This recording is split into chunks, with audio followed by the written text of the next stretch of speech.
नमस्कार, मेरा नाम ज्ञानेश्वर है और आप देख रहे हैं खबरों के पीछे। हमारी कोशिश होती है रोज रात 9 बजे आपको एक कहानी सुनाएं। अपराध की दुनिया की कई अनकही कहानियों में से एक कहानी हम आपके साथ साझा करने की कोशिश करते हैं। साथ में जो देश के बहादुर पुलिस पदाधिकारी हैं उनकी कहानियां भी हम आपको सुनाते हैं। आपको पता है, खबरों के पीछे में अभी श्रृंखला चल रही है देश के सुपर कॉप केपीएस गिल की।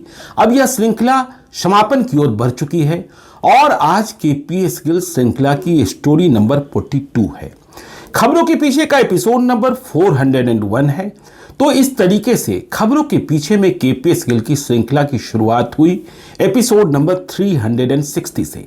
देखिए, केपीएस गिल श्रृंखला की जब स्टोरी नंबर 42 में है, मुझे पता है बहुत ही आनंद के साथ आप कहानियों को सुन रहे हैं। आपने समझा है केपीएस गिल की पुलिसिंग कैसी थी, केपीएस गिल ने कैसे पंजाब से आतंकवाद का खात्मा किया।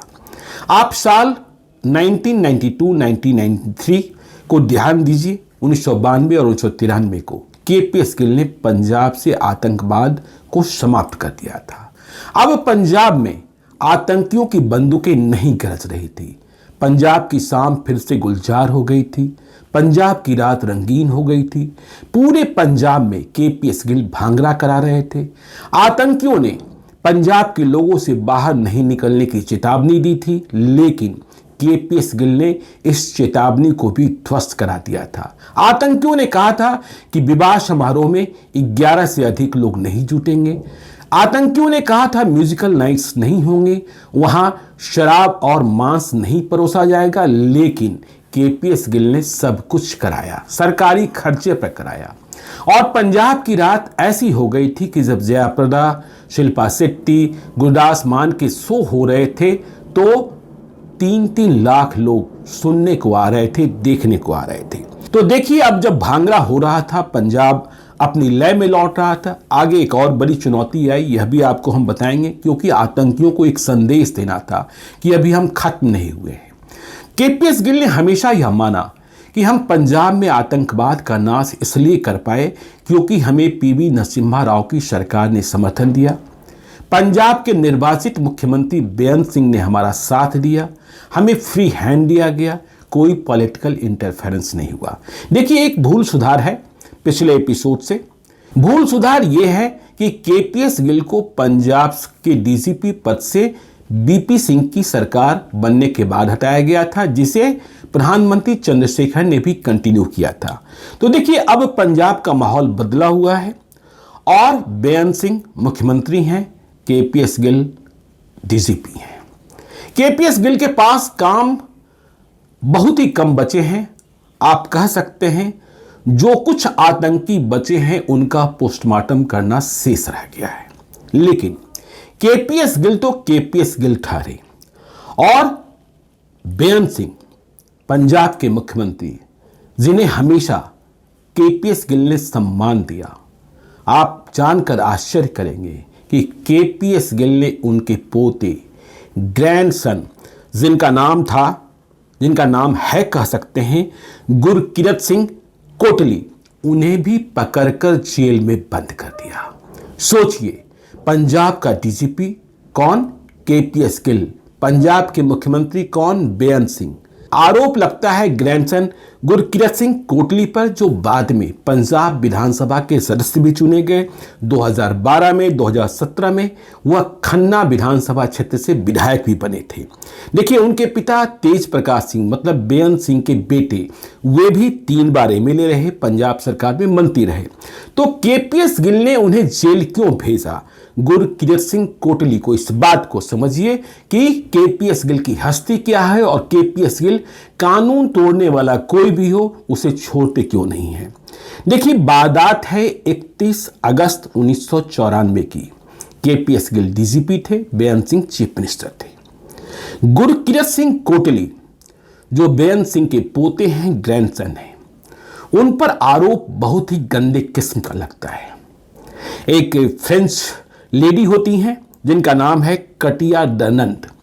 वो फ्रांस से इंडिया घूमने आई हैं और इंडिया घूमने के क्रम में वह पंजाब गई हैं और आरोप यह लगता है कि मोहाली में ये जो फ्रेंच लेडी हैं कटिया दनंत, उनका अपहरण कर लिया जाता है, उन्हें किडनैप कर लिया जाता है मोहाली में। जानकर आपको आश्चर्य होगा कि इस किडनैपिंग का आरोप किस पर लगता है। देखिए, इस किडनैपिंग का आरोप लगता है पंजाब के तत्कालीन मुख्यमंत्री बेअंत सिंह के ग्रैंडसन गुरकीरत सिंह कोटली पर। केपीएस गिल ने संस्मरण सुनाया है कि देखिए 31 अगस्त 1994 की यह बात है। अखबार वालों को यह खबर मिलती या अखबार वाले भांडा फोड़ते, अखबारों में इस पर बहस छिड़ती, इसके पहले मुझे इस बात की जानकारी मिल गई। मुझे यह मालूम हो गया कि गुरकीरत सिंह कोटली ने कुछ गड़बड़ किया है और साथ में उनके 5 दूसरे दोस्त हैं। चूंकि वे मुख्यमंत्री के ग्रैंडसन हैं, इसलिए उनके साथ पुलिस वाले भी हैं और 2 पुलिस वाले भी हैं।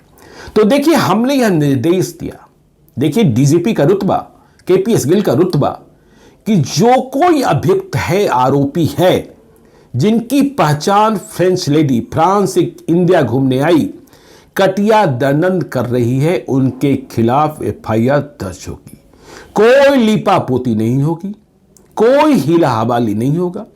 केपीएस गिल कहते हैं, मैंने तत्काल इस बात की सूचना पंजाब के मुख्यमंत्री बेअंत सिंह को दी कि देखिए आपके ग्रैंडसन के खिलाफ इस तरीके का आरोप है, किडनैपिंग का आरोप है, मोलेस्टेशन का आरोप है और अटेम्प्ट टू रेप का आरोप है। तो बेअंत सिंह जाहिर तौर पर हताश हो गए, निराश हो गए, लेकिन उन्होंने कहा मिस्टर गिल को कि ऐसा है मिस्टर गिल कि आरोपी मेरा पोता है, कोई बात नहीं, यदि उसने गलती की है तो दंड भुगतेगा, एफआईआर दर्ज हुई है तो कार्रवाई होगी।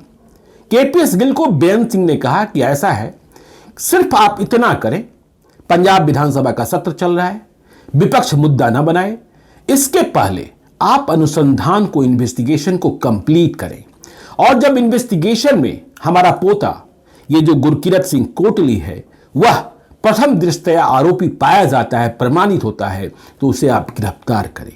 यह न सोचें कि वह मेरा पोता है। हां, बस अनुसंधान पूर्ण होने के पहले, मतलब आरोप पुख्ता होने के पहले गिरफ्तारी से बचे ताकि विपक्ष को कोई मुद्दा न मिले। केपीएस गिल कहते हैं, मैंने पूरी ईमानदारी के साथ, पंजाब पुलिस ने पूरी ईमानदारी के साथ केस को इन्वेस्टिगेट किया और पाया कि बेअंत सिंह का जो ग्रैंडसन है गुरकीरत सिंह कोटली, वह मोलेस्टेशन में शामिल है और इसके बाद पंजाब के मुख्यमंत्री बेअंत सिंह के रहते हुए हमने गुरकीरत सिंह कोटली को गिरफ्तार किया, जेल भेजा। देखिए, ऐसा उदाहरण आपको देश में किसी दूसरे आईपीएस अधिकारी में नहीं मिलेगा कि वह मुख्यमंत्री के पोते को मुख्यमंत्री की सहमति से, क्योंकि केपीएस गिल का रुतबा ही ऐसा है कि वे बेअंत सिंह मना ही नहीं कर सकते हैं। और सिर्फ गिरफ्तारी ही नहीं हुई, गिरफ्तारी के बाद पंजाब पुलिस ने गुरकीरत सिंह कोटली और उनके जो सहयोगी थे उनके खिलाफ कोर्ट में चार्जशीट दायर किया।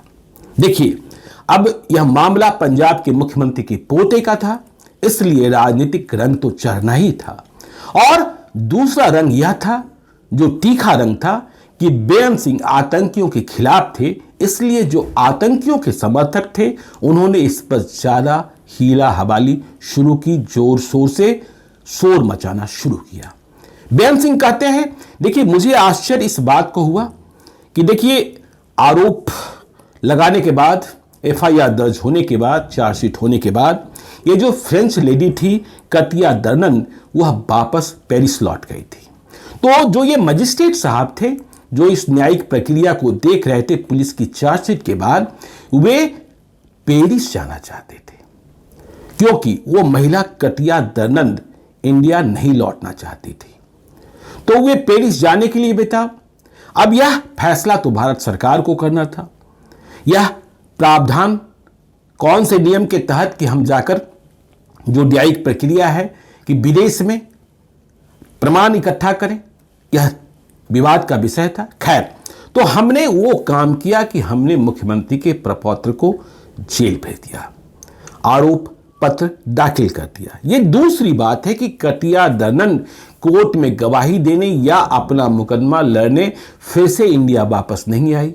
वह यह कहती रही कि मुझे भारत जाने में खौफ है, जिसका परिणाम यह रहा कि 1999 में 10 अप्रैल 1999 को, देखिए हमने कहा था कि एक और विभत्स कहानी है, वो कहानी है पंजाब के मुख्यमंत्री बेअंत सिंह की हत्या की, असैसिनेशन की।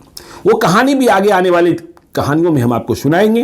तो 10 अप्रैल 1999 को ये गुरकीरत सिंह कोटली, जो बेअंत सिंह के पोते थे, कोर्ट द्वारा बरी कर दिए गए। और बरी करने की वजह, बरी होने की वजह यह रही कि जो आरोपी थी वो इंडिया आई नहीं। खैर, तो देखिए पंजाब की फिजा बदली हुई थी, पंजाब की शाम रंगीन थी, रात संगीतमय थी। केपीएस गिल को यह लगने लगा कि अब मेरे पास बहुत सारा काम बचा नहीं है पंजाब में। केपीएस गिल को अब चिंता होने लगी थी जम्मू कश्मीर की, जहां के हालात बहुत ही खराब थे। और केपीएस गिल यह मान रहे थे कि यदि अभी इसे नियंत्रित करने की कोशिश नहीं की गई तो आगे आने वाले दिनों में, आगे आने वाले वर्षों में हालात और बिगड़ेंगे, जिन्हें संभाल पाना मुश्किल हो जाएगा। केपीएस गिल याद करते हैं राजेश पायलट को, जो पीवी नरसिम्हा राव की सरकार में स्टेट मिनिस्टर ऑफ होम थे, मतलब गृह मामलों के राज्य मंत्री थे। तो राजेश पायलट से केपीएस गिल की मित्रता तब से थी जब केपीएस गिल शिलांग में पुलिस कमिश्नर थे। तब राजेश पायलट राजनीति में नहीं आए थे, वे इंडियन एयरफोर्स में पायलट थे। और शिलांग में राजेश पायलट और केपीएस गिल दोनों आपस में मिला करते थे। तो केपीएस गिल देखिए अपना संस्मरण सुनाते हैं, जब हम उन्हें पढ़ रहे थे, कि दिल्ली में मेरी मुलाकात राजेश पायलट से होती है, जो भारत सरकार में गृह मंत्रालय के राज्य मंत्री हैं। केपीएस गिल कहते हैं कि राजेश पायलट ने मेरी कहानी को, पंजाब में आतंकवाद के खात्मे की कहानी को ठीक से समझा था। वे समझदार लोग थे और उन्हें मालूम था कि ग्राउंड जीरो पर क्या चल रहा है। तो पंजाब की शांति उन्हें पसंद आई थी और वह समझ रहे थे कि अब केपीएस गिल के लिए पंजाब में बहुत काम नहीं है। उधर मणिपुर अब भी डिस्टर्ब था। तो राजेश पायलट ने केपीएस गिल से कहा कि ऐसा है दोस्त, मतलब दोनों में इस तरीके का संबंध था कि क्या आप मणिपुर का राज्यपाल बनने को तैयार हैं। मणिपुर का राज्यपाल तब केपीएस गिल को बनने को कहा जा रहा था जब वहां राष्ट्रपति शासन था। तो केपीएस गिल ने राजेश पायलट से कहा कि देखिए, आप कह रहे हैं राज्यपाल बन जाओ, राज्यपाल की संवैधानिक हैसियत होती है, लेकिन बाकी क्या हैसियत होती है यह हम और आप जानते हैं। और मेरा जो कैरियर है, मेरा जो काम करने का तरीका है, मैं चैलेंजिंग टास्क लेता हूं। मुझे बैठकर कुर्सी तोड़ने में आनंद नहीं आता है। इसलिए मुझे पता है कि मणिपुर में जो अभी राष्ट्रपति शासन है वह अधिकतम मैक्सिमम 6 महीनों का है, 6 मंथ का है। और यदि इसके पहले भी कांग्रेस को सरकार बनाने को बहुमत प्राप्त हो जाए तो वह निर्वाचित सरकार वहां बहाल कर देगी, मुख्यमंत्री बन जाएंगे। तो केपीएस गिल ने राजेश पायलट से कहा कि तब जब वहां सरकार बन जाएगी 6 महीनों के भीतर, तो फिर हमारी वहां जरूरत क्या होगी। केपीएस गिल राज्यपाल होते हुए क्या कर पाएंगे, इसलिए मुझे ऐसा कोई काम न सौंपे। मैंने राज्यपालों का दिन देखा है, उनका हश्र देखा है। तो राजेश पायलट से उन्होंने कहा, केपीएस गिल ने कहा, देखिए ये केपीएस गिल का प्रपोजल था जो वो मन से चाहते थे। भारत के सच्चे सपूत थे, भारत के वीर थे। तो केपीएस गिल ने कहा राजेश पायलट को कि यदि आप मुझ पर कोई एहसान करना चाहते हैं और मेरे काम से यदि आप संतुष्ट हैं, तो आप मुझे जम्मू कश्मीर का डीजीपी बनवा दें। तो राजेश पायलट इस प्रस्ताव से सहमत हो गए। केपीएस गिल ने कहा कि देखिए, जम्मू कश्मीर के हालात कैसे हैं आपको पता है। जब देश में बीपी सिंह की सरकार बनी थी, मुफ्ती मोहम्मद सईद गृह मंत्री बने थे, तब उनकी बेटी का ही अपहरण कर लिया था कश्मीर के आतंकियों ने। तो राजेश पायलट तैयार हो गए और उन्हें लगा कि केपीएस गिल से बेहतर कश्मीर के लिए डीजीपी कोई नहीं हो सकता है। तो राजेश पायलट ने कहा कि इस मुद्दे पर मुझे देश के प्रधानमंत्री पीवी नरसिम्हा राव से बात करनी होगी। मैं बात करता हूं, लेकिन इसके पहले अखबारों में यह खबर छपनी शुरू हो गई कि केपीएस गिल को पंजाब के बाद जम्मू कश्मीर के हालात को नियंत्रित करने के लिए वहां का डीजीपी पुलिस का मुखिया बनाया जा सकता है। और जैसे ही यह खबर चलनी शुरू हुई, केपीएस गिल कहते हैं और दूसरे समाचार स्रोत भी कहते हैं कि कश्मीर के आतंकियों में खलबली मच गई। अब वे यह समझने लगे कि जैसे ही केपीएस गिल जम्मू कश्मीर में आए, आतंकियों को उड़ाने का अभियान शुरू हो जाएगा। परिणाम, जैसे पंजाब में बचे हुए आतंकी पाकिस्तान की ओर भाग रहे थे, केपीएस गिल का नाम सुनते ही कश्मीर के आतंकी भी पाकिस्तान जाने का रास्ता तलाशने लगे। केपीएस गिल कहते हैं, राजेश पायलट से मेरी बात चल रही थी, प्रधानमंत्री से मिलने का समय तय हो गया। पीवी नरसिम्हा राव ने मुझे बुलाया, मैं राजेश पायलट के साथ गया। पीवी नरसिम्हा राव से मेरी मुलाकात तब हुई जब वे फ्रांस के दौरे पर जाने वाले थे। फ्रांस विजिट के ठीक एक दिन पहले मेरी मुलाकात हुई थी। राजेश पायलट ने प्रस्ताव रखा।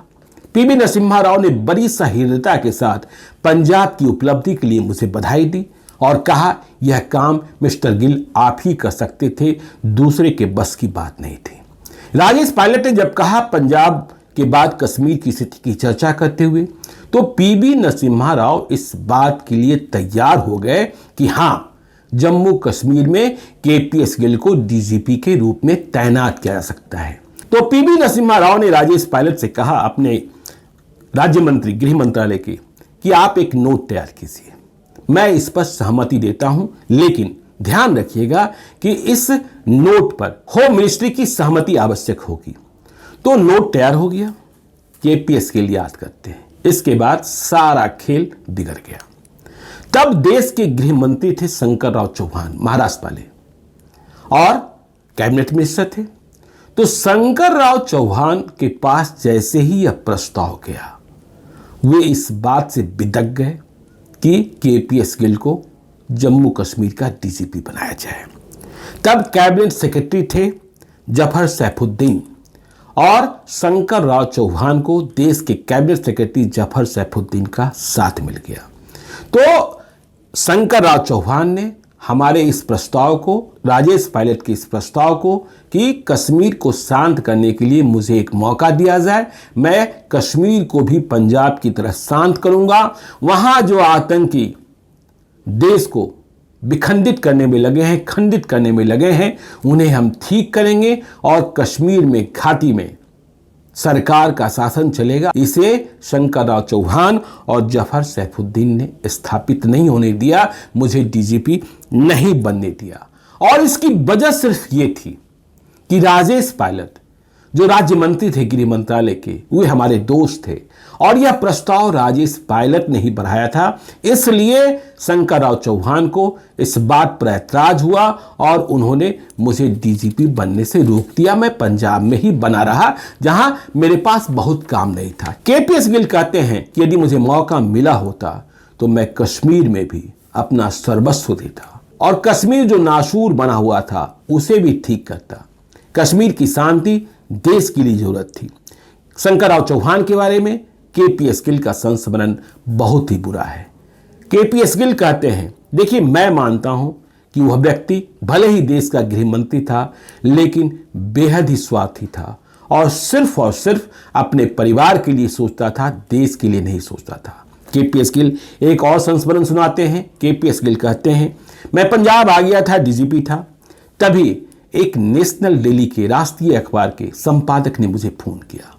वे मुझसे मुहर लगाना चाहते थे, अपनी खबर को संपुष्ट करना चाहते थे। देखिए, सूचना बहुत खतरनाक थी।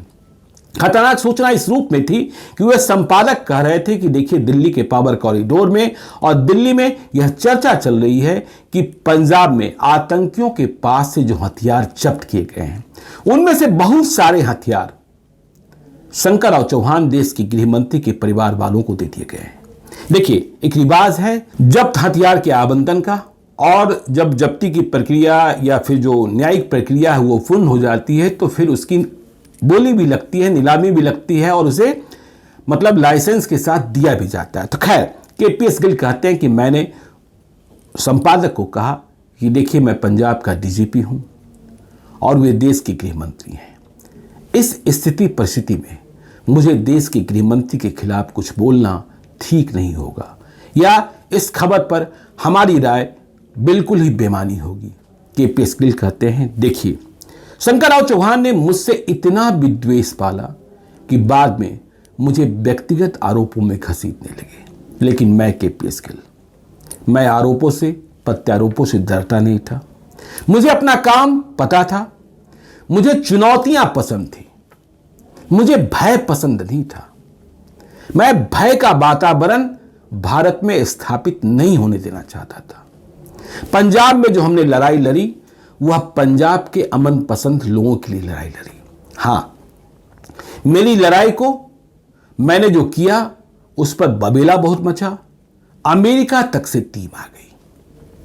लेकिन अमेरिका से जो टीम आई उसने जो देखा उसके बाद उनकी नींद भी खुली। तो अमेरिका से टीम क्यों आई? केपीएस गिल ने जब पंजाब में भांगड़ा कराना शुरू कर दिया, माहौल ठीक होने लगा, तो इसके बाद और क्या क्या किया, यह कहानी भी बहुत रोचक है, लेकिन यह आपको हम बताएंगे केपीएस गिल श्रृंखला की स्टोरी नंबर 43 में। तो आप देखते रहिए खबरों के पीछे को। यदि अब तक आपने हमारे YouTube चैनल खबरों के पीछे को सब्सक्राइब नहीं किया है तो जरूर कर लीजिएगा, और यदि इस वीडियो को आप फेसबुक पेज के माध्यम से देख रहे हैं तो पेज को लाइक कीजिएगा। एक और अनुरोध कि यदि आप मुझसे कोई कहानी सुनना चाहते हैं, मुझे कोई कहानी बताना चाहते हैं, कोई भूल सुधार चाहते हैं, या सीधे तौर पर संपर्क करना चाहते हैं, तो आप हमें gyaneeshwarlive@gmail.com पर मेल कर सकते हैं। बस इसका ख्याल रखिएगा कि यदि कोई विशेष कहानी सुनाने बताने को कह रहे हैं तो उस कहानी मतलब वारदात की तारीख, साल, स्थान का आपको पता है तो हमें जरूर बताइए। उस कहानी को हम अपनी डायरी के पन्नों में तलाशेंगे। कहानी डायरी में नहीं मिली तो अपनी रिसर्च टीम को कहेंगे। केपीएस गिल की श्रृंखला बहुत जल्द समाप्त होने वाली है। इसके बाद हम बिहार की कहानियां लेकर आ रहे हैं। मेल करते वक्त आप अपना नंबर भी लिखकर भेज सकते हैं। जरूरत होने पर हम आपसे संपर्क करेंगे। आपकी पहचान को हम तब तक गोपनीय रखते हैं जब तक आपसे अनुमति न प्राप्त कर लें। तो आज के लिए इतना ही, हमें दीजिए इजाजत। मिलते हैं कल रात 9 बजे। बहुत बहुत धन्यवाद।